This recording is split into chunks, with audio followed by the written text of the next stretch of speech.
Welcome to Building from Scratch with Yewande Odumosu, where we speak with amazing people about how they navigated the early days of building something meaningful from ground up.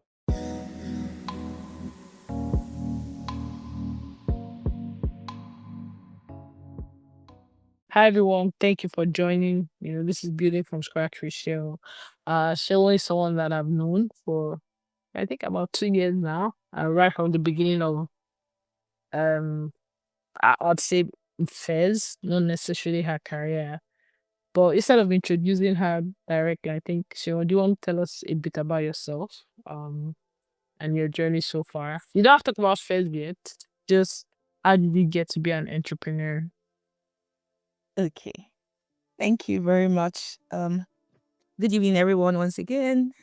And thank you very much, Yewande, for having me. I think that I'm the one who is extremely privileged and honored to have been invited by you. And I do not take it for granted at all. Thank you for all your support behind the scenes.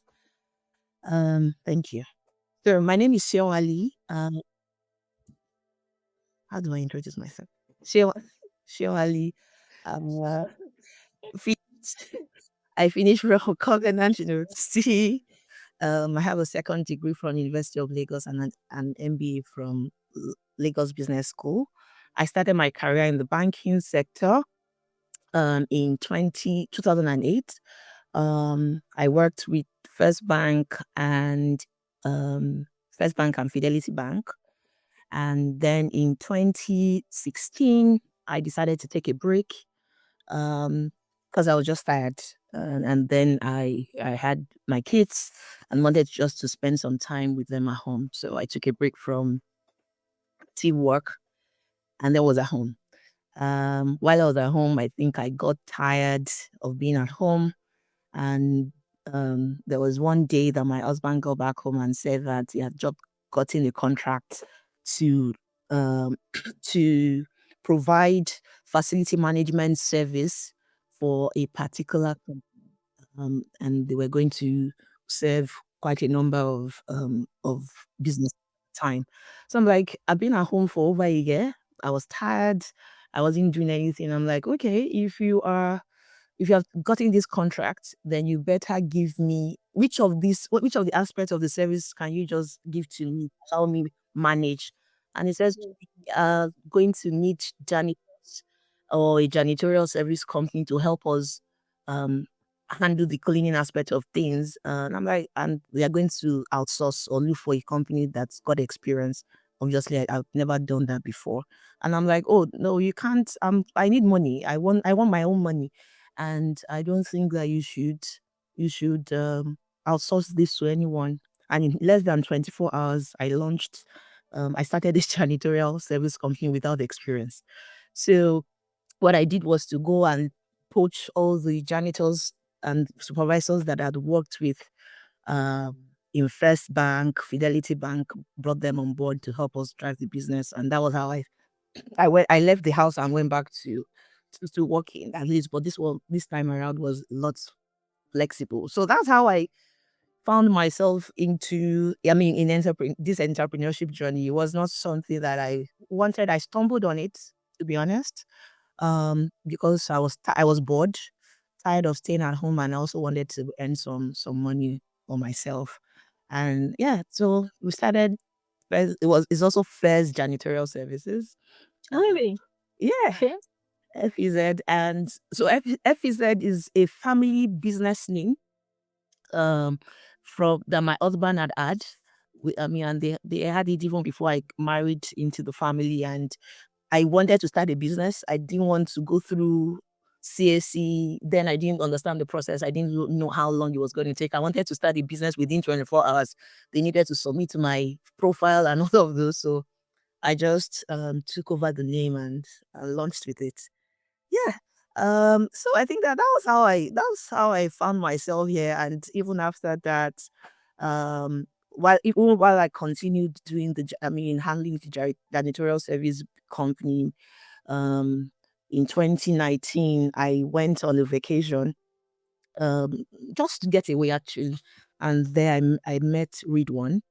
who said, oh, we're building something, OP, and we were launching the all right side of the business, and we're looking for a director of operations. We just had a chat, and I don't know where I saw. After we left the venue, I think about 2 weeks later, I got a call from OP, interviewed with them, got in, and I got the job, and I joined them as director of operations for the all right side of the business in 2019. Yeah, I think, yeah, I'll pause here. No, no worries. I think a lot of people don't know that you worked at OK. But I think, okay, before we move forward, let's go back a little bit. And just sometimes I switch up this question just to make it interesting. Yeah. And so a bit about your background before banking. I'd say, why banking? And was this something you also stumbled on, or was it based on, a series of events that happen in, university? And are you saying that in university you never even like tried out selling something or doing anything? I saw though. Okay, okay. So Yeah, go ahead. That's yeah, so why banking? And was it like as a result of what you studied, or you just stumbled on it, or you were interested in banking at that time? that's a very good question, and thank you very much for asking. So I studied international relations, and in fact, I had a first class in international relations, and as someone who did that course, my vision and ambition was to become an ambassador one day, working with United Nations, working with African Union or any of these international organizations, to be honest. That was the plan. That was my dream while I was in school.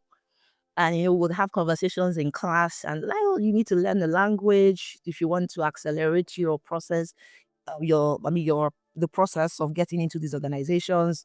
You need to do this, you need to position yourself. So when I got out of school, when I finished Covenant, the goal was to find something to do on the side while I continue to chase this dream of working in an international organization. So I was like, okay. And before I left school, we're very lucky. My set, we had organizations come into school before we left, before we graduated. I think after our final exams, come run interviews, do entry tests, just lots of opportunities. And I would say that 98% of the organizations that came in were banks. So so by the time I wrote about 6 aptitude tests, got 5. So by the time I was leaving Covenant to serve, I already have 5 offer letters. 4 of them were from banks, one of them was from Great Nigerian Insurance at the time. So, and but again, I had it in my subconscious that it was just to do this, maybe to serve there and then continue my dream. Before and I started putting things in place, started learning French, started looking at schools that I could go to and do a second degree or a master's within Nigeria or outside Nigeria. I looked at studying international law and diplomacy, which was what I did as my second degree. I was really hoping to work in those organizations. Then boom, I got into the bank. And to be honest, it just felt like, again, I take them as lessons, and I also take them as God's design. And I get into the bank and it felt like I just got stuck. After serving, I was retained, and I I would try to apply to all of these places, but I know that the enthusiasm was not there, not the kind of energy that I left school with. While I was in school, I again, because my mom was my she was it was just my mom who raised me. So I knew that she was working hard to pay my school fees, and sometimes I wouldn't want to bother her with additional um funds or asking her for pocket money. So I sold stuff. I sold attachments and weave-ons. While I was in school, I sold jewelries. While I was in school, marked up. My margins were about 20 to 25% just so that I could run through school. There were days when I didn't have things, to be honest. I fed off my schoolmates, my classmates. I remember people like Sandra Hawa when I was in 300 level. In fact, at some point in 300 level, my colleagues had raised about 50% of my school fees, and just so that I could go through school. So I saw stuff. Because again, my mom really did struggle to take me through my 4 years in Covenant University. Obviously, she chose that school because she was also trying to get the best for me, and she thought that she was going to. I mean, she was also a banker, and but in 300 level, she fell sick. She had developed kidney disease, and then it was a struggle because she couldn't keep up with her business and all of that. So, but thankfully, I got people in my class that rally around me, got me money and all of that. But because again, for those people who were helping me pull my school fees together, I didn't want to pull the burden of of pocket money on them and my mom, so I had to hustle. So yeah, and then I got out of school service, like I said, got the offer letter to work with the banks, started my career there. After service, got retained, and honestly, it just became difficult to leave. And before I knew it, I won 9 years with two banks. Oh, okay. Okay, okay. I mean, that's like, I like the way you answer the question because also giving us the background about like what motivated you Yeah. and, the short stints with entrepreneurship and also like decisions and after school. So let's go back to, where you stopped. Started a janitorial business, saw an opportunity with OPay, or let's say O Ride. And then what happened next? So you start working. I mean, I don't think at that point you've ever worked with a tech or like police. I mean, it wasn't really a startup, but they were starting from scratch as well in Nigeria. So you were, one of the early, like say, team members. How did that go? And what happened next? Okay, so there's a part of the gist that I left out when I gave the introduction. So when I started the janitorial service business, it went on well. I think the first year, or first 18 months was great. Then as we clocked 18 months, I started having troubles. I'll wake up in the middle of the night to series of emails, queries, and all of that. And it was the fact that employees of those organizations, at the time, we had two, IHS and Lumos, MTN Lumos, and it would, and they were all both around the same area, off Adiola Odeko. Um, and these employees, I mean, employees, the management would send me queries and saying that our employees were never at their duty post, that when they come into the office in the morning, the ambience is great, but from 11 a.m., there's trouble. And so I decided to ask my managers who worked with IHS at the time to say what was going on. Then she came to me one day, she said she was going to investigate, and comes back to me after a while to say that she thinks that the problem is the janitors were always going on errands for the employees of those companies. So I want to buy food, I send your janitor. It makes sense. Yeah, I want to withdraw money from the bank, I send the janitor and all of that. So it was disrupting a lot of our activities, and it was giving us very bad rep.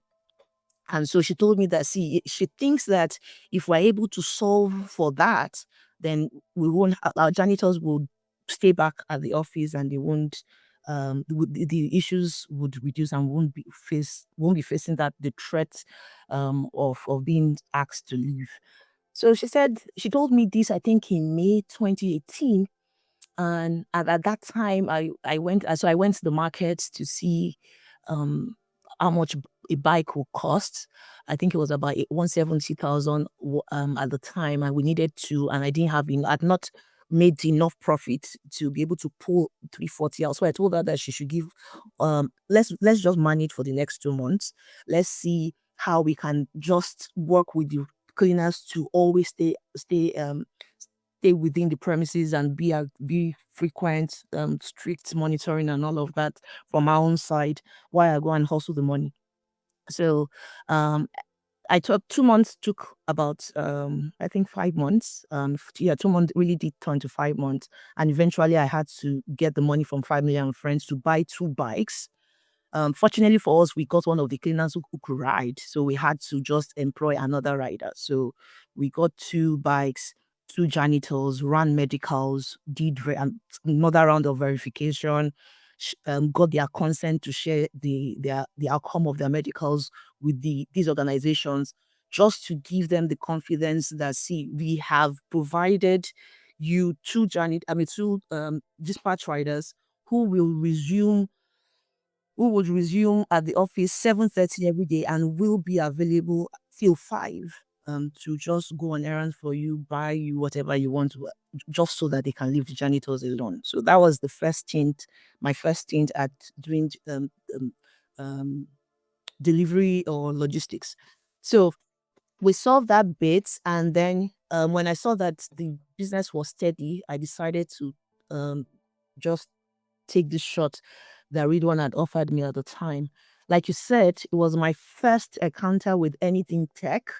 Yes, it's not like it's rocket science, and like like I think we all would agree, you really don't have to know how to code or to do. I mean, we have tech operators, we have tech accountants, and all of that. That's the way I like to see it these days. And then um I'm an operator. I've done operations in the banking sector for 9 years. I've done it on the side with my business for 2 years. So that's like 11 years doing operations, like rolling get to operations, rolling up your sleeves and all of that. So when the offer came, there was a part of, I mean, definitely there was a part of me, a lot of me that panicked, because it was like, this is the biggest role. I mean, it felt like I was being given a big opportunity at the time when I was not even sure that I could take it. But again, there was support. I think that the first day I resumed was me working with 2 solid guys. One guy who had worked about 13 years at I mean, yeah, 13 or okay, both of them had 13 years combined experience from Didi and Uber. So it was me then working with them to draw out the process flow for that business that day. I mean, I think we were there from till about 3 a.m. It was also a lot of learnings for me because these guys have done this. Me, I was just managing 2 bikes. These guys are working with global organizations that are controlling thousands of fleets, millions of rides per day. So it was really a good experience. So I obviously first experience doing anything tech, but it was my first job was less, not even the technology aspect of this. It was me putting a process that will work together. And I did that with the support of people who had done it in other places. So I wasn't alone. Um, and so we had to build processes. We had to also begin to look for people. We had a target to eat, I think, 1,000 rides within the first 4 weeks. And it was not like we're starting deployment from day one. So we needed time to hire people. We needed time to draw processes. We needed time to even build the first mobile app for the riders at the time as well. And we had also had that target to hit in 4 weeks. So it wasn't, at the end of the day, yes, my background mattered. I've done operations process. I mean, again, at the end of the day, whether you do operations in the banking sector, in fintech space, mobility, wherever it is, operations is the same. It's just that you need to adapt it to the industry or the sector that you work in. But again, I didn't do it alone. I did it with experienced people. I hope that Okay. Yeah, yeah, it does, it does, it does. And so, so you had this stint at All Right, yeah. and then I'm thinking there was one more stop before Bez. Um, Yeah, 2 more stuffs actually. 2 more stops. Okay, should we quickly like run through the 2 more stops and then get to the point where I Yeah. don't know, you decide I think I want to do a startup. Like, Yeah. yeah. So I it was more than a stint at OK though. It was 2 years. Oh wow. Yeah, it was more. So funny. It's so funny. Like you say you're doing a startup, and I think that one of the things that I love about like podcasts like this is a lot of people don't understand how all the experiences matter and they kind of sum up. They just see and they say, "Oh, you just woke up one day and you wanted to do Fez," and then they really don't understand that it's a lot of grind, even when you did not know you were going to do a startup, and a lot of experiences, and also a lot of people, a lot of challenges, a lot of paths that don't look like they're leading anywhere until they lead somewhere. And it's so funny that you worked in banks. I'd even forgotten that you worked at Oride. Said it was time to do this podcast. And I'm like, okay, yeah, it makes sense. So 2 years at Oride, that's a lot. That's a long, that's like 10 years in startup lifetime. Right. Shit. Yeah. But please go ahead. Yeah. So, I mean, so while I was at Oride, Fez was still functioning. Fez janitorial service was functioning. Then the two riders were still working. However, within a short period of time, we saw the need to increase the numbers of bikes to serve these employees from 2 to 5. And I knew that it needed to be managed by somebody else and not me, since I wasn't available and I was not going to make it the responsibility of the the janitorial service manager, so that there won't be conflict. So there's my kids were in primary school at the time. I would once in a while make a stop at Chicken Republic to buy them chickwees, and there was this lady that always attended to me. I mean, and days when I don't even pop in, she has my number. She will call me and say that, hi, ma'am, you haven't been here 3, 4 days. I'm just for checking to see if you're going to buy anything today. And, she'll just cajole me and I'll buy. Not because I want, but because she just followed up. So when I was looking for someone to manage the janitorial service, I mean, this delivery service thing that we're doing on the side to serve the janitorial service arm of the business. I reached out to her and asked if she was looking to take a new job and what the conditions would be. I told her what I wanted to bring her to do to help us with, and she agreed. And she said, "Oh, she would need us to give her three. I mean, she would need to give 2 weeks notice period. That's fine." So she came in. She came on board, I think, in 2020. Yeah, January 2020, and she's Deborah Ojo. She's still with Fez today. And then so I ended that bit to her. So I was able to, so the business was running on the side, but I was able to continue. Again, it wasn't really bringing a lot of money. I just wanted it to solve the problem that I had with the janitorial service company. And then I continue with my life. So, however, the experience there also helped when we were doing the ORIT processes and all of that. So, in 2020, in the heat of COVID, and she told me that, see, why are we not opening this business to a larger audience? Why is it just because, well, I mean, there's this challenge, and she didn't think that this service should only serve a closed community. And I'm like, okay, this is not a bad idea. I spoke to a couple of my friends, then, and we're like, okay, do whatever you want to do, whatever it is that you need in terms of money, I'm able to support you with. And then she continued to run the business. So that was in 2020. Then in 2021, was it 2021 now, or yeah, 2021, I left OPay, and I mean, I sorry, I gave that background because we're going to get somewhere, just so that you also know that the janitorial service business and the dispatch or delivery or logistics service was running on the side, though with little or no involvement from me.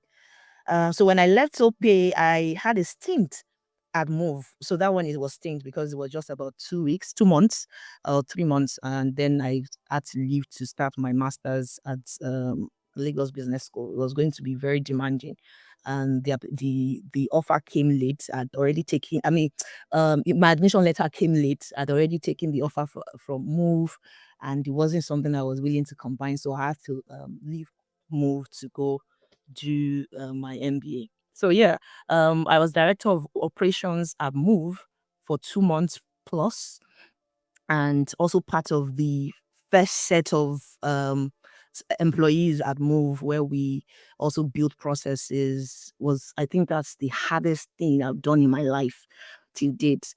But it was a fantastic experience, learning experience. Met amazing people that are still my friends. day. And then while I started, then I went on to start my MBA, started doing that one. And so, like 6 months into the MBA, or 6 months, or about, yeah, 6 months, a semester or 2 semesters, I think 2 semesters into my MBA, I realized that it wasn't as bad as I thought that it was. So I knew, so I'm like, and I like to, I, I'm tough. Let me put it that way. I like to push myself. Sometimes I think I do or take on more than I can even handle, and I've gotten into problems a few times doing that. So I take on. I mean, I decided to take on another job, which was with Block. My boss was Edmond Olutu at the time, great, great man. And what we were doing at Block at that time was that we were an API infrastructure team, helping businesses launch faster. And I think that that was the first time I met you. You probably won't remember. Yes, I do. I had us to Yes. get. Oh, Yeah, yeah. You I and think I Jerry. was building. Yes, Yes. I was Yeah. building a flat. And Jerry. Yes. Yeah, that's how Yeah. hot cross acts. Yes. So yeah, I was on move for another till I left move November 20 May 2022. And then I just decided to say, you know what? Again, I'm trying to, we said no fluff. So it wasn't like I left Block to just go directly and said I want to do Fez now. It was also at the time when 2 months after I left Mo, we got into Techstars. Fez now. A lot has happened that we probably will go back to. Got into Techstars. Business was already doing some good numbers. And I just looked at it that, I think I should just go back and sit down here and just focus on this and build it. So I became full time at first just in 2022 November. Okay. All right. Cool. In fact, you answered some of the questions that I was gonna ask, which is why I like your storytelling. So I think the first question that I'll ask is, even though you were doing fairs on the side, Yeah. um, what made you think, oh, let me apply to Techstars? And is that the same reason why you say, you know what, let me go full time? Was it getting into Techstars that really moved the needle for you to go full time into it, or was there another reason that even made you apply to Techstars? Again, I'll say that I'm trying to keep it real here. Yeah, very real. Yeah, very real. A lot of opportunities have come that I did not even look for, Mhm. but we got, and then just changed a lot of things for us. So for Techstars, I had just joined PBN, and Mm. then there was a particular day that Bola Lawa posted something to say, "Oh, sell your market and tell people what you do." And I pitched Fez because it was May at left Block. So I mean, my allegiance has now moved to Fez. So I just saw what we are building here. We are looking for fintechs that we can help deliver debit cards, POS I terminal. remember that day actually. Remember that day, right? I And then saw that post. yes. And then while we're there, like 2 or 3 people reached out to say, "Oh, can we connect?" And one of the people that had bossed me that day was Muyiwa Faulkner, and was CEO of Black Up at the time. And then, well, what you guys are doing is not bad. I think that this is a Techstars um, fit company, and I'm going to make an introduction to someone in Techstars Toronto for you. And that was it. And then we had a couple of interviews, myself, Olamide at the time, and Femi, our CTO, met with them. In fact, one of the people that was sent to come and verify our business is on this call, Williams Fatile. Um, um, what's this guy's name? This MD of, why am I forgetting his name now? The MD of Techstars Toronto at the time told him to go check us out and all of that, and he went back with good recommendations. So then we got in. When we got in, one of the things that we were told is that all two co-founders can be part-time. because my co-founder at the time, CTO, was building for us. Um, wasn't full time, was still working with First Bank, and all of that. So it just made sense for me to say, okay, see, one of us has to do this full time if we really want to push this. And I decided, let it be me. I'd left block anyway. I wasn't doing anything. I was just chilling. So I just decided to do it full time. So yeah, to answer your question, I think that getting into text has really, really influenced my decision to do this full time. Okay. And thank you for being very transparent and honest. And okay, so I think the first question after that will be, so moving from, operator, you worked in a bank, started something on the side, you worked at Oride, you worked at Move, you worked at Block. But moving from operator to founder mode, Mm. initially, what was like the first major differences you saw from being an I mean, you work close to the C-suite, you worked like with obviously CEOs, founders, but now, yeah, like in tech founder mode, what were like the major differences that first of all hit you when you started? That's a very good question. And you, I don't even know if today I have completely left the operator mode. I think, it's one of the things that I still struggle with, because of that natural instinct where you think that, oh, if this is an operational issue, then I should be involved and fixing it and solving it, and But I think that I would say that the first problem for me, what I struggled with that inability to let go, it was I in fact, and I think this, when because Nubi was one of our mentors during Techstars, and after meeting with him, you were the first person that he mentioned to us that, see, I would like to introduce you to somebody. I want you to Yes, meet this, yes, yes. help you with it, I remember. finding out of these things. And w- at the time, even when I got into when we got into Techstars, I took the role of the CEO, not the CEO. So I brought in one of my friends, very good friends that we had met at Move, Olamide Adebi, to come be the CEO, because I just couldn't see myself being that CEO when there's operations there. So the first problem was, it was tough to let go. It was a lot of learning curve, because at the CEO level, there's more, is more strategy, is more on. I mean, it's more strategies. Operation is more execution, and and this is what I'd known all my life. So this is me now coming to this new space where I need to be planning, and I didn't figure it out until 2024, to be honest. So it was I just it was a struggle for me. It, it- I'm trying to put it into words as like I feel right now. I couldn't just see myself being the CEO of a tech enabled logistic company, who then has to start doing strategy, planning, and you then have to wear the hat, thinking for every department.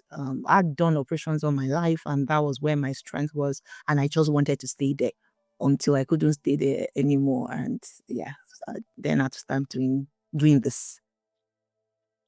Okay, cool. I think there are a lot of people that have worked in companies um don't really know the difference. I think is when you get there that you actually understand like the gravity of, yeah, because I think for founders and CEOs, like you mentioned, I mean, as an operator you wear a lot of hats, but it's different when you're, like you said, figuring out the strategy, figuring a lot of things, and you're still going to be held accountable in some way for this execution as well. Absolutely. um, yeah, I think that you hit it on the nail on the head when you said operation is about execution, getting things done. But I think as a founder and a CEO, you also have to figure out what to get done and how to get it done, So not just getting it done. And I think that that's one of the things that a lot of operators, that most of the founders struggle with. Um, People can't just explain it until you get there that you actually see it. And I think it's different gravity. So as an operator, you're really, really like zoning in on this thing has to be done, and I'm going to figure out how to get done. But as a CEO, as a founder, you're the one figuring out what is even the things, or what are the things that we have to even get done. And then there's no easy way, there's no playbook. Everybody's puzzle is different. But yeah, well done. And I know it's not easy. Like, it's not even easy to find a good operator. Talk less of being an operator turned into a founder. So like, big well done. I think next question that I wanted to ask was, so you do Techstars, you get in, opportunity meets preparation and brings up luck. How did you now figure out, okay, the first 10 people, that you were gonna hire? Because I think that hiring is, and obviously we'll still go back to fundraising. I think that hiring is something that is, or a phase that a lot of people struggle with, especially in the beginning. Hiring, your first 10 people, what were you've told us how you got, the CEO, you told us how you got the lady, yeah, which is why I said you've answered some of the questions. But then in the first set of 10, 15 people, what were you looking for at that time? What characteristics, and how did you even find them? What did you even tell them apart from, oh, we just going to Texas? right. That's a good question. Thank you. So Deborah was, I mean, in fact, before Deborah, we had gotten someone who we had to let go, I think, in the first 4 weeks, after 4 weeks, because it was a wrong decision. Great guy, but it wasn't just the right person for the job. So Deborah came in, and I think that we ran as a team on 7 people for over 2 years, excluding riders. Wow, Yeah, I didn't know that. yeah, we ran Okay. excluding riders on, yeah. So it was me, Femi. Femi didn't even come on board full time until April 2023. Then we had Debbie, me, Debbie, um, Femi. And then one of the things that we looked out for was that we're a logistic company. Tech, I mean, Femi can do all the tech thing. Deborah does the operations. I do all the strategy and the other ones that I was learning. But we're looking for people who can support Deborah, I mean, support our operations. Because, see, at the end of the day, I'm also still learning it that the core of our business is operations. Tech can only enable it. If we miss operations, which we've missed a couple of, then it's the company can die overnight. So what we did was to look for. We actually upgraded 2 people from the janitorial service business, like the top 2 guys who were excellent. They were Ibrahim was in Yaba Tech, so he was hustling with the janitorial service thing on the side. And then there was who else now? There was somebody else. I can't remember. I mean, I think she's left. Buki, yeah, Bukola. So we pulled Bukola. They were studying, not graduated at the time, but they were going to school. Ibrahim already had the OND. They were excellent at what they did with us with the janitorial service company. So we just moved them, increased their pay, trained them, changed their role, and then so we were looking for people that were um hands-on. To be honest, it was anything major, not fancy. Can you speak English? Can you communicate? Yes. Do you have the energy to work? And are you teachable? I think that was the most important thing for us. Are you teachable? And that was how we built the 7-man team. Yeah. There was one other person who came, um Itunu. Yeah, Itunu also joined us. Itunu had worked with us at OPay. He was my colleague at First Bank. He was at OPay. He was working at OPay. I couldn't afford to pay him what OPay was paying him at the time. I just went to, I don't know whether I saw the vision, to be honest. I went to tell him that, see, this is what we are building. This is what it is right now. This is how big it can get. Are you willing to come on this journey? And they're like, okay, I'll give it a shot. So we were very lean for a long time until then. I think after fundraising, when our numbers started taking a new dimension, that we then had to start sourcing for more people. But what I looked for, when I was hiring the first 7 people, I mean, yeah, maybe 5, excluding Femi now, or maybe when you even got to 10, was people that were teachable, because I understood how difficult our business is. All right, thank you, thank you. And good segue into fundraising. Yeah. And so, I mean, everybody's fundraising is journey is different. And I know, and obviously, just speaking to the early days, I know that you raised multiple rounds. But outside Techstars, how was it for you to raise your first, um, or complete your first set of investors? And obviously, you don't really need to say anything that is confidential, but especially as a female entrepreneur, obviously good enough you had a lot of work experience, but it's still obviously challenging. But how was it like? How were you able to convince the first set of investors? And what do you think m- made the fundraising go well Mm. when it went well?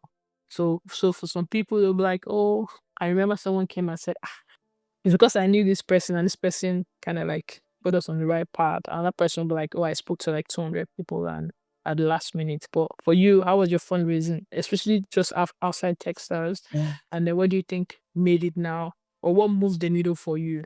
Yeah. Thank you very much for that question. I mean, I think the first thing I want to say that in this life, just have people that would mention your names in rooms or in places that matter. So I think for us, our fundraising and even grants that we've gone and gone ahead to get even after that were tied to human beings, like people who understood our business and said, "See, I'm going to carry your matter on my head, and I'm going to go and speak to people on your behalf." And again, we had done we also had things that we had done right, or we're doing right at the time. Wasn't perfect at all, but we had some basic things that we could speak to. So I think first was that we had amazing people. There was somebody, and again, that's it was because we're going to part of the things that Nubi wanted you to take us through at that time was also how to raise funds to who are we talking to and all of that. And I remember that there was somebody who shared with us a list of 200 investors who that we could speak to. That was the first step to say, "See, I have this list. Your fundraising, I have this list. I've put them together. I have 200 investors here that you can speak to. Go and make your selections. Come back to me and let me know the ones that you want me to send you an intro to. I mean, to do an introduction for you to." And so I went back, went through the list with my friend at the time. I think they had also raised, if they had done their own fundraising as well. So I was working with people who had done this thing. They knew what investors were looking. I've never ever thought in my life that I would be in that position where I need to convince people, speak to people to invest in us. So I needed a lot of hand holding, and I was willing to learn and just allow people guide me. There were a lot of things I didn't know. There were a lot of terms that I learned as we went through that process. So we put a list of 6 investors together. And I remember one of my friends told me that 6 too few. Can you expand the pool? I'm like, let's even try these 6. We spoke to all 6 of those investors, and we got 3 of them who handled the entire round for us. So I think one is people. There has to be somebody or 2 people that you can learn from, that can handhold you and that can speak for you in places that matter. Because I know that we've also seen it. It's not even just with Fez, with every there are times when you run an application, go on the website of these organizations, send in your applications, and probably nobody is going to get to see yours just because thousands of applications went through and you may have to go through all of these applications at the same time. But then somebody sent an email and says, see, there's this person I want you to speak to. Just just listen to them, hear them out and see whether they would excite you. And that was I think that was what really helped us. People who understood our business went all out for us, sent emails that opened the way for us to then get into the room, to get a seat at the table, to then tell what we were building, how we were building, into the kind of support that we were looking for, and even how much that we were looking for.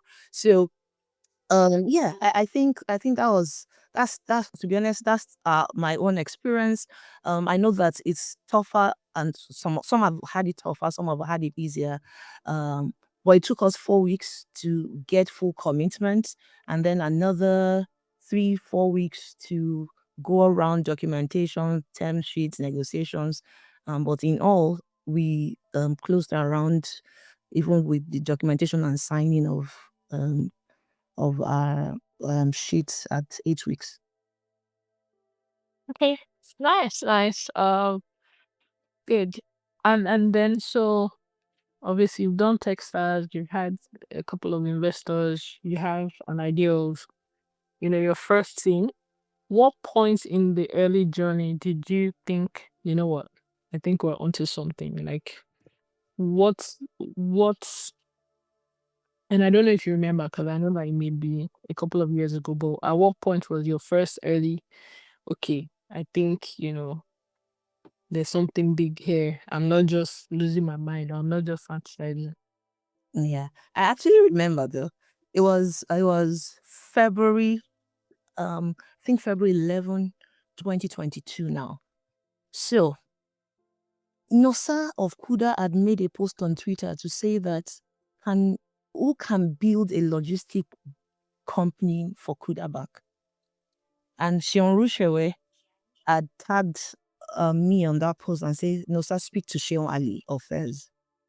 And then I sent Nosa a tweet. I mean, like, I just sent him a message inbox and say, oh, this is what we are building at Fez. We can do this, blah, blah, blah. And he says, okay, can we have a meeting tomorrow? I like that fast. Yeah. So we had a meeting, like series of meetings over a short period, by the way, short period of 1 week. And after 1 week, we signed the deal and boom, Kuda tells us, come and pick up orders tomorrow. We go to Kuda and they gave us 18,000 cards to deliver in one day. Wow. Like, this was in 2022. It's like, I almost ran mad because I'm like, how? From where?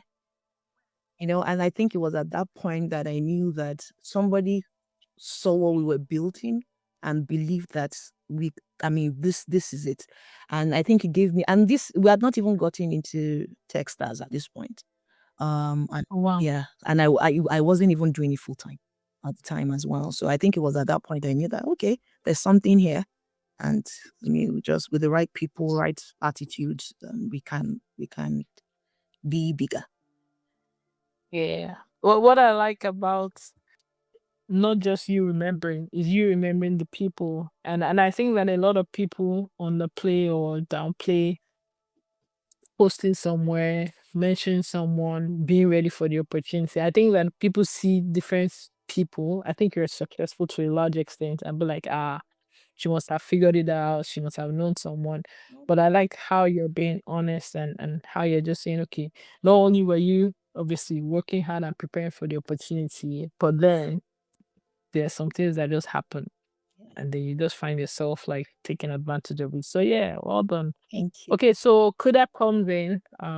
Yeah, servicing Kuda. I can't even. I think you've serviced a lot of businesses. At what point did you think, okay, you know what, we need to expand our customer base? So you were doing Lagos. I know that now you do multiple states, and I even think you do international. Like, what was that pull? Was it just a set of things that happened, or was it an intentional, okay, we need to expand, or was it demand led? Like, were people asking for it? What happened? Yeah, that I think that you just answered the question for me, was demand led. As an individual, I'm very pessimistic.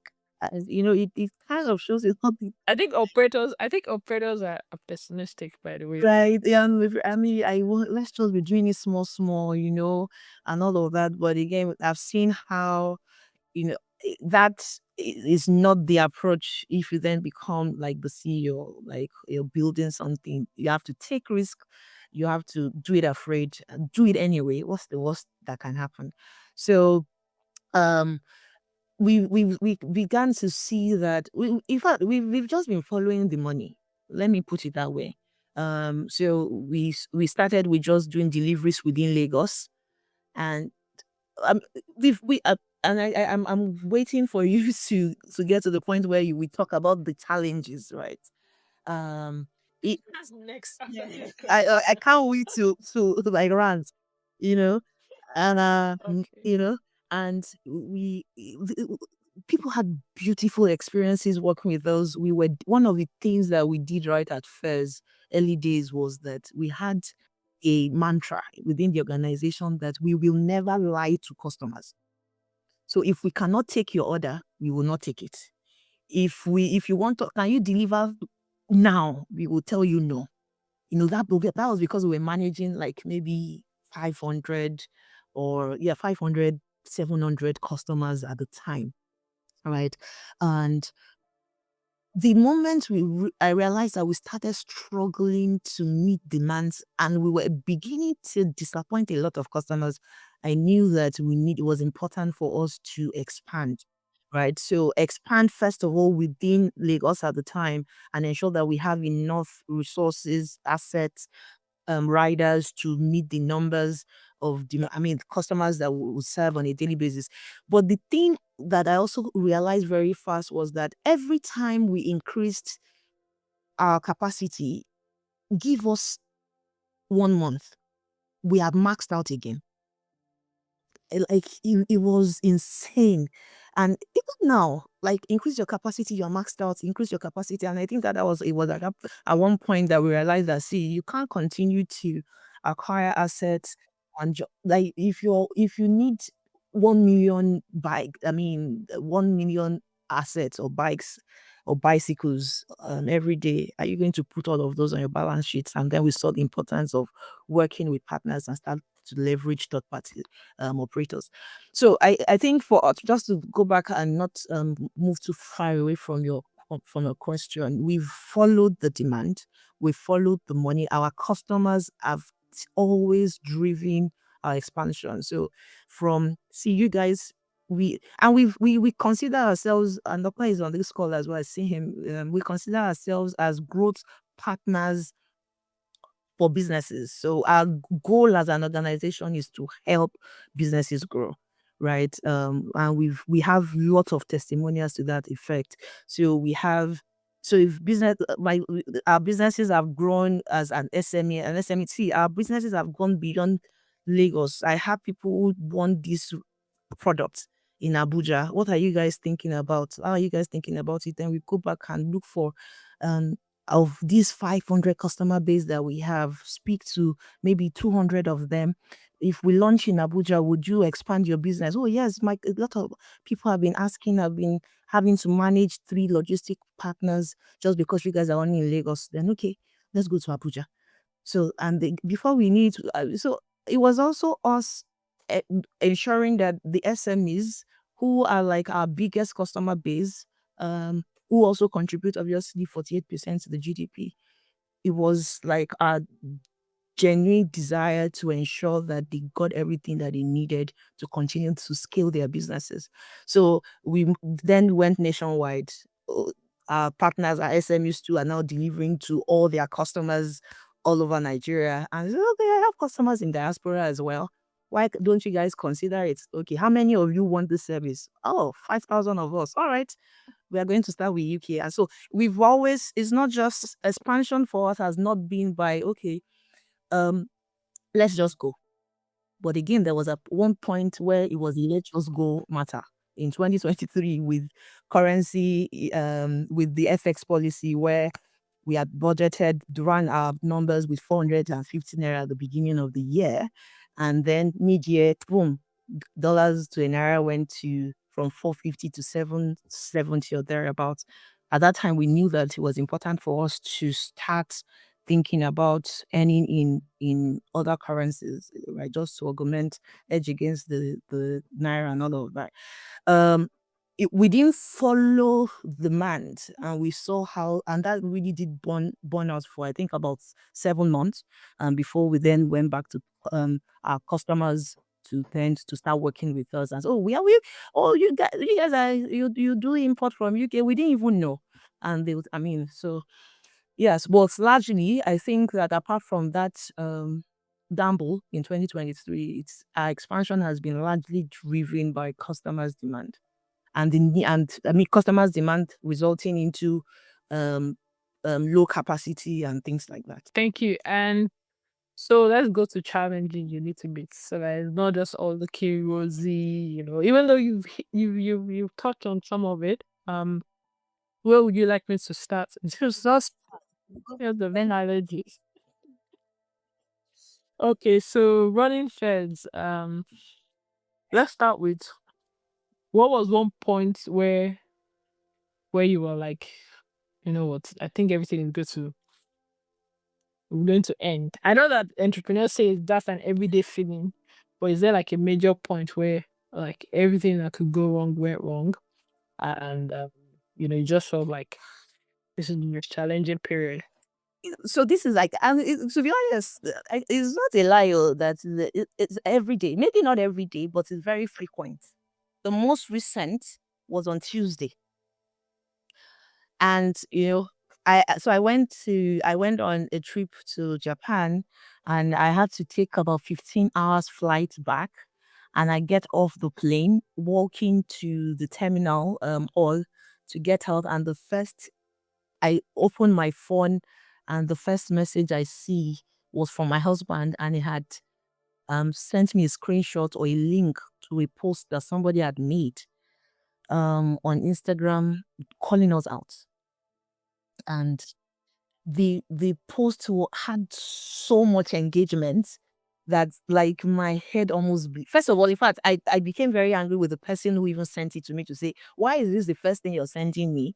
You obviously sent it when I was airborne. Thankfully there was no internet, and I get down and this is the first thing I see. And when you then look at things like that, you're wondering, like, oh my god, with all the things, the work that I've put in over the past few years, 4 5 years, when will I get it right? You know, that feeling of like, what is it? Maybe I should just quit, and maybe we should just shut down. Maybe we should just go. And and this ties to when startups shut down, and you see people dragging them. If you know how hard people that decision is, I mean, how people come to such decisions, it's like watching your baby die. Like, you gave birth to a child, nurtured it, nurtured him or her, like, and at one point you're really taking a knife to stab that baby and say, I just want to kill you and I'm done with you. It takes a lot of strength and a lot of like frustration. I mean, like, you just can't put it together anymore. And it comes all the time. That was just, I mean, that this was just tied to a customer's reaction to what I personally thought that, but come on, this is a common sense activity now. Why would somebody deliver an item in this state? That's people related. There's a part where you also have issues that are regulatory related. Last year, in 2023 November, we launched EV bikes.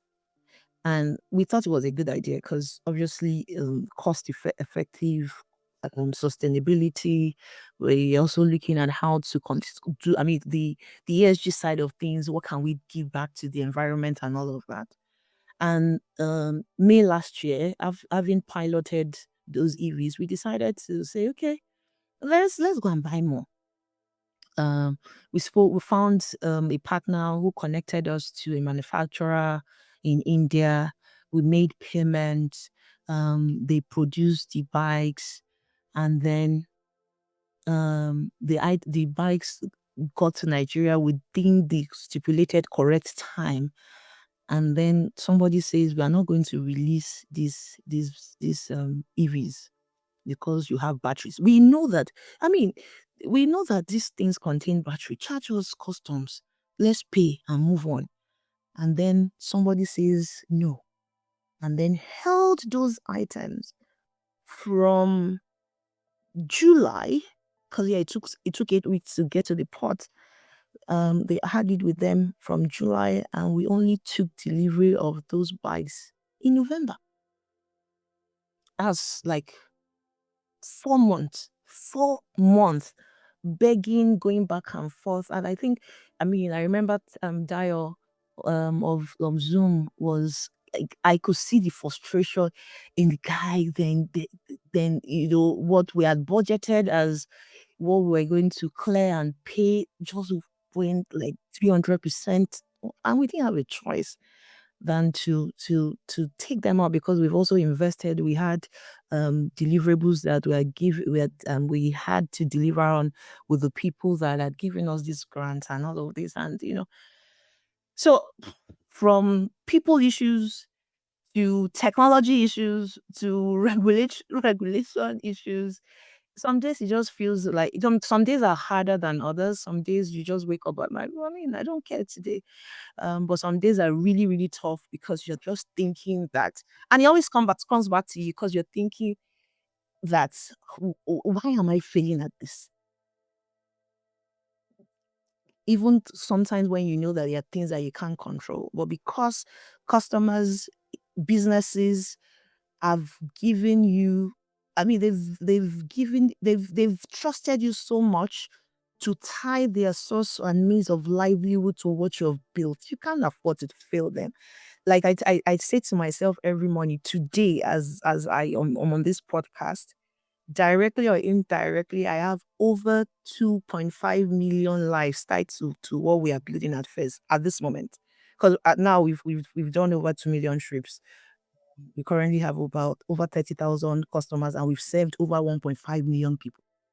So, and these are people that will come again, right? So indirect, these numbers are even excluding our riders, our third party partners, and even the gig workers on our platform. And then you wake up every day and you think about, it's like it's a lot of weight on your shoulder. It's a lot of, see, I have lives tied to this brand, and we cannot afford to fail them. So whether we are running through and we are being called out for things like delayed deliveries, sometimes that are even beyond your control, um or delayed pickups, or death of a rider, I know things like that. The challenges don't go away. Even when you fix some issues, the only thing that keeps me going on days when I feel like, I mean, what if this thing crashes? What if even I decide to even shut it down myself? Is the fact that I just think about the numbers of lives and businesses that is tied to what we are building, and just say, okay, it's not today. Let's just keep going. Yeah, makes sense. And funny enough, I was even going to ask if people have questions, and they can just request the mic and ask, because we do this live so that, if people have live questions they want to ask, they can just ask it instead of just listening to only the recording. But I'll just continue. I think I have a few more questions and then we'll wrap up. So personally, for Seun, as a human being, as a founder, operator, how do you balance um just your own, I don't know, sanity, and all the pressures as a founder? Like, do you have a method or a series of things you do just to find that? I know there's no balance, ultimately, but what do you do to cope? Let me put that. What do you do to cope with the pressures and you being in charge of so much and under so much pressure? Yeah, that's a good question. And you know that, I mean, let me just touch on this very quickly. One of the things that I adore about you is, I feel like, I think that you do that really well. Um, Thank you. I I'm think trying. I'm see, trying. So I do envy you. Like, I'm like, God, she's gone again. Oh my Lord. And it's not like you're going to flex all the time. You're working, but I see that you make out time for things that are also very important to you. I struggled a lot with that. I mean, if I'm being honest. But I also know that, like I was telling my friend this morning to say, I think that I mean, the end, I'm almost at that point where I know that I can now, I've not gone on vacation in like 4 years. Um, the only thing I do maybe the few times when I just zone out is probably when I'm with my kids. They're both footballers. So maybe when I follow them to their tournaments, which probably will just be for a day. And I just forget about work and just watch them play, scream, be happy that somebody is winning or losing, shout and all of that, and just I've not figured it out yet. To be honest, it feels like my life again because of how crazy the logistics space is. It feels like my life is tied around this for now. But I mean, few things that can take me off it for a day would be just me being with family, to be honest. And but I know that I can be more. I know that I can do better. I know that it takes a lot of intentionality to be able to do that. And I think I'm almost at that point where I have that confidence to say, let me let go and just this thing won't crash even if you're not there. You have people that can run it for you. Yeah. But I'm taking it one step at a time. Oh, that's good. Family is very good. And so maybe two or three more questions, and then we let you enjoy your Friday. So for I think the first one is obviously Fez, and then second one is team, and then third one is just general, advice. So first is Fez. In terms of, the next set of years, what are you looking forward to seeing Fez achieve?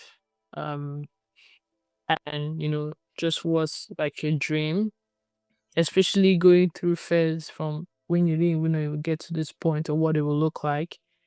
But I feel like now you've started the journey to an extent. And it can be 1 year, it can be 6 months, it can be 5 years.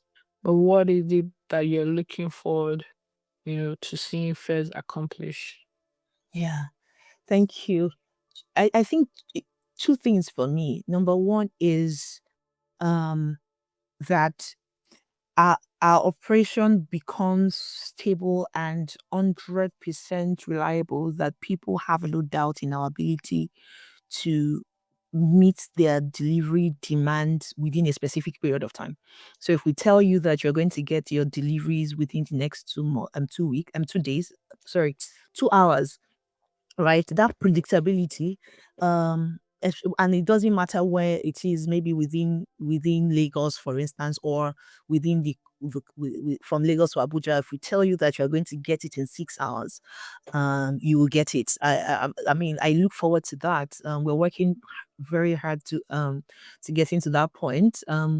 We reduced a couple of things before. Our delivery timeline for out of state or interstate used to be 3 to 5. In fact, we started with 5 to 7, cut it down to 3 to 5. Now we are 2 to 3. Yeah, some days there could be some snags here and there, but our goal is even to do it within 24 hours. So I'm looking forward to that over the next 6 months. And secondly, would be one of the things that has given me confidence over the past 8 months. I mean, 7 months this year, is that Nigerian businesses or Nigerian startups can actually build global companies. Paystack has shown us it can be done. Moneypoint is proving to us it can be done. Lemfi is telling us that this can happen. So we don't have to build for Nigeria. Oh, this is a startup for Nigeria by a Nigerians. It's strictly for Nigerians. So, we excited about how the Fez becomes a global last mile logistic companies with our entrance into new markets, doing exactly or replicating the last mile logistic business that we're currently doing in Nigeria. It's a dream, but people have shown us that it's possible, and I am passionate and looking forward to replicating that. You said two. Yeah, so the first one is, I mean, stability and reliability of our operations. Makes sense. expansion. build for the world. All right, perfect. Thank you. Looking forward to it. I will be following your journey. The second question is, so I don't know what the team size right now is in Fez, but I'm thinking that there's a mix of junior, mid, senior Yeah. team members. So for future Fez team members, Yeah. how would you describe one, the culture of the company, and two, what is it that you will now be looking for going forward, when adding people to the team? Yeah, that's a good question. Thank you. I think that the culture at Fairs um is one that owns things. Like we have that ownership mindset where everybody operates as the owner of the business. So it doesn't matter what your role is, whether as a rider, um, and we've seen that a lot of times. In fact, we have riders are the ones a lot. I mean, they do a lot of marketing for us at first. In fact, their contribution to our staff, our customer base is huge. To be honest, so we there's a lot. I mean, culture is own it, do it. What's the worst that can happen? Own it, do it. What's that can happen? And secondly, we do a lot of experimentation at first, you know. Um and I think it's tied to the ownership mindset. Like again, what is the worst that can happen? You fail, but fail fast and then change the strategy. So that's what we are looking for, because again, it's a tough space to operate.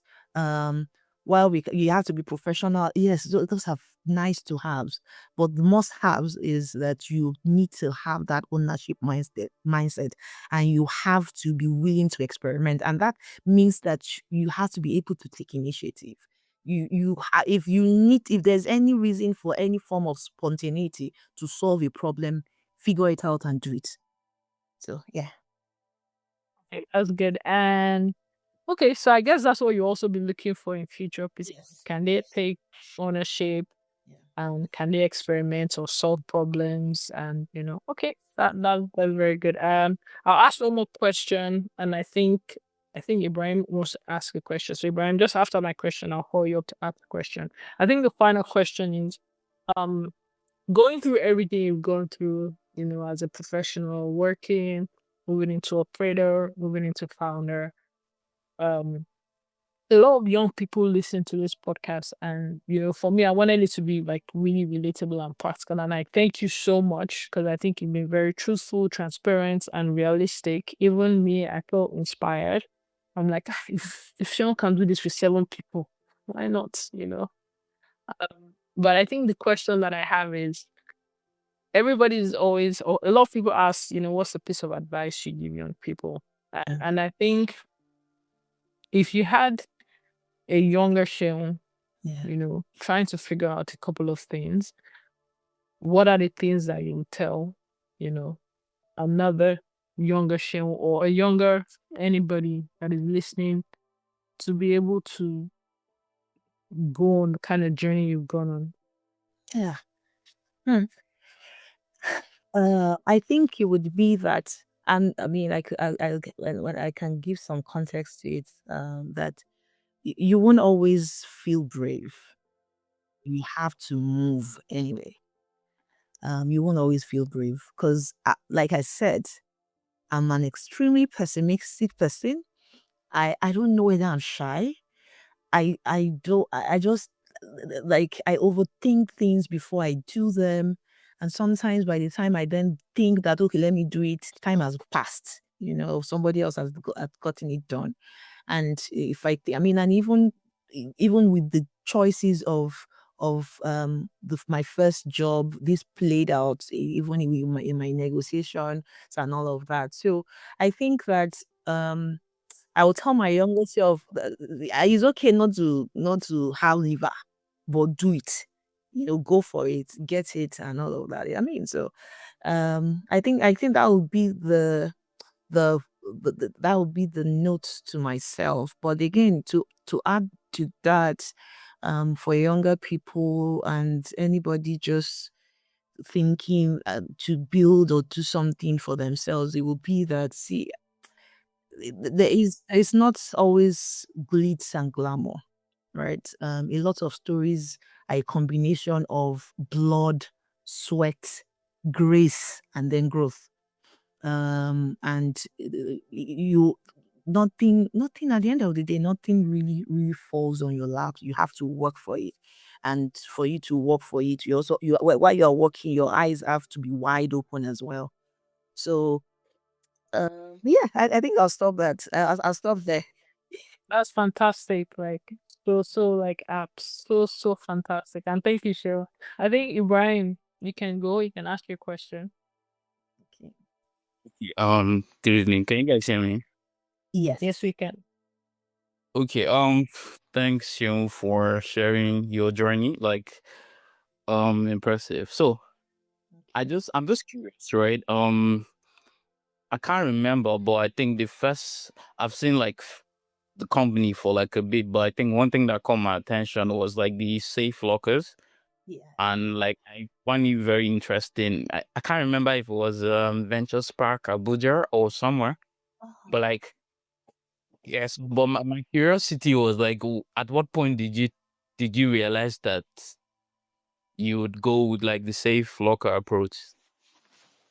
thank you very much, Ibrahim. And I'm excited that you saw it in Abuja.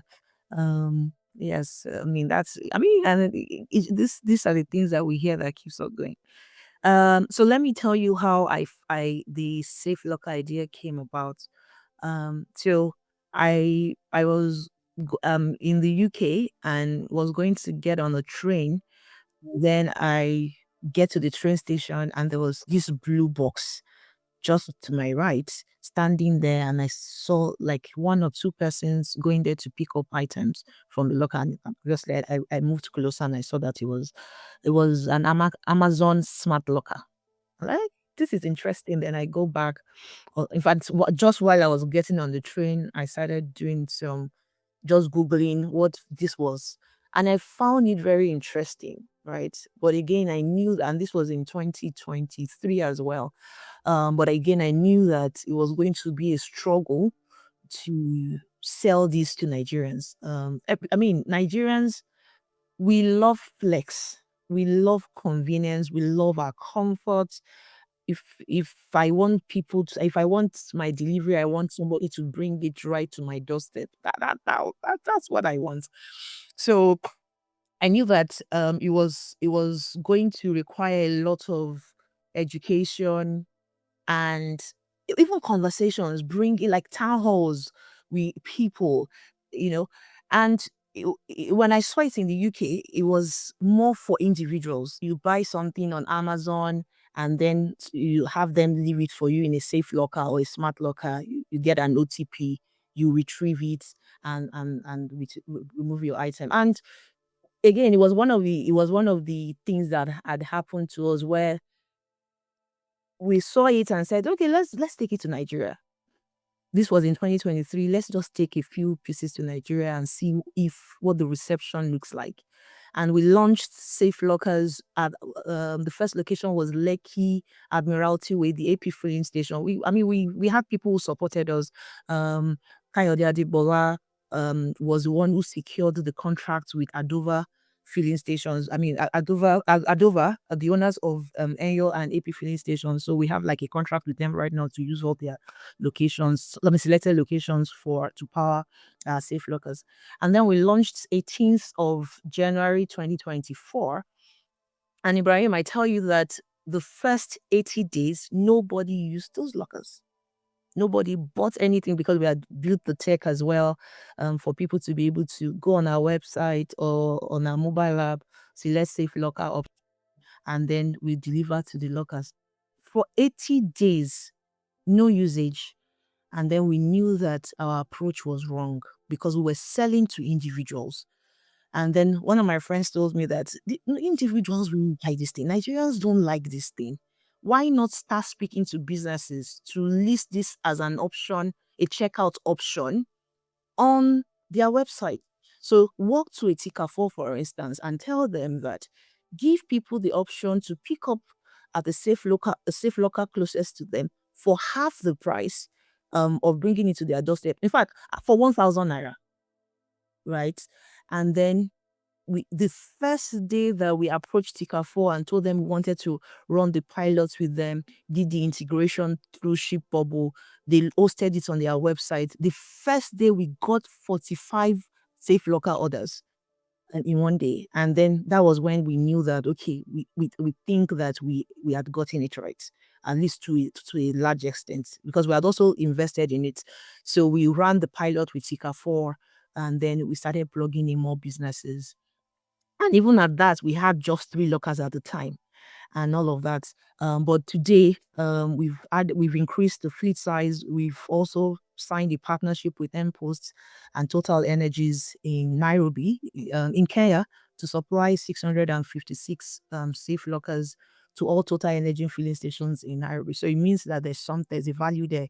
The adoption was slow, and in June alone, just last month, we ran a campaign with Safe Lockers and saw an 831% growth with that campaign alone. So I think that, I mean, the adoption started slow.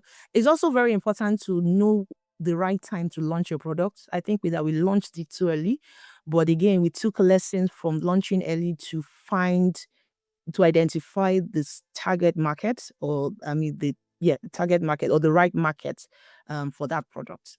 So yeah, it was me just walking into a train station, seeing it there pretty, and I'm like, okay, well, let's try this thing in Nigeria. We brought it in, failed the first 80 days, we changed strategy, and since then it's been gaining traction. Yeah, so a follow-up question, and I think you mentioned like something a bit. You said you learned something, so I'm just curious, like, what did you learn in like something that you can share? I mean, Yeah, I mean that sometimes is not always how you think about it. Again, listen to the market, listen to the customer, not just your feelings. I saw it and assumed that, oh, if you work in Lagos, individuals won't mind, but obviously the typical Nigerian likes that convenience of you bringing items to their doorsteps. But if you then take it to the businesses that they buy from and give them, like, what's the value? The value is that you are picking up close to you. That's fine. That's an inconvenience. But in exchange for that inconvenience, I am giving you, instead of you paying 4,000 naira, I'm having you pay 1,000 naira, and you can pick up from this locker. You have a time frame of 24 hours. That still doesn't take away your convenience away. If you're out at work, it's fine. On your way back from work, just stop by the locker, enter your OTP, retrieve your item, and go. That's fine. So there has to be something in exchange. You need to be able to, first of all, I think the first answer to your question is, you're not building for yourself. We founders, we have a lot of ideas, great ideas, but you're not building for yourself, you're building for customers. So find the right customers before you launch your product, and ensure that there is a clear communication of what the value of that product is. right. Thank you. Yeah, thank you so much. So that was even another small case study that you gave us. But thank you so much. And I like how you've explained, because it's true. Founders always try to build for themselves, not necessarily for the market. And I think, to be honest, like if we like remember like 5-10 minutes ago, when we said, when we asked about culture, and you mentioned ownership and experimentation, I think that's also you experimenting in the market, but quickly changing it to what could work and trying out new things. And I think a lot of people don't know when to kind of balance it. They're stubborn in a certain way because they feel like, oh, for me to think about it, it must be genius. But then, you are open to kind of like tweak it a little bit and try something else. And I think that's what a lot of people also don't do. But yeah, thank you. Is there any question you thought I would ask you, but I didn't ask? I think you asked everything. I was looking forward to the point where I talk about the challenges and Like, I need to book a one-on-one session with you so you can just rant on his. But yeah, I know it's actually very challenging, and I think we glamorize, being a founder and entrepreneur. I think on one hand I get it, because it looks like there's freedom. You choose what you want to do, and I think because it's hard, people wear it as a badge of achievement, to be like, oh, you know what, I was able to do this. That means I'm stronger, smarter, or more senior in the society. But I think if more people spoke about the good and the bad, not just the bad and not just the good, I think people would, really, really understand. And I even think there was a time in our ecosystem where it was just cool to be a founder. Just Right. just right CEO and founder. And I think it's just now that people are understanding. Because look at you, you spent 9 years in banking, 2 years at All Right, another, couple of months, years at Move and Block, and you did Fez. And you had even been doing Fez on the side for a long time.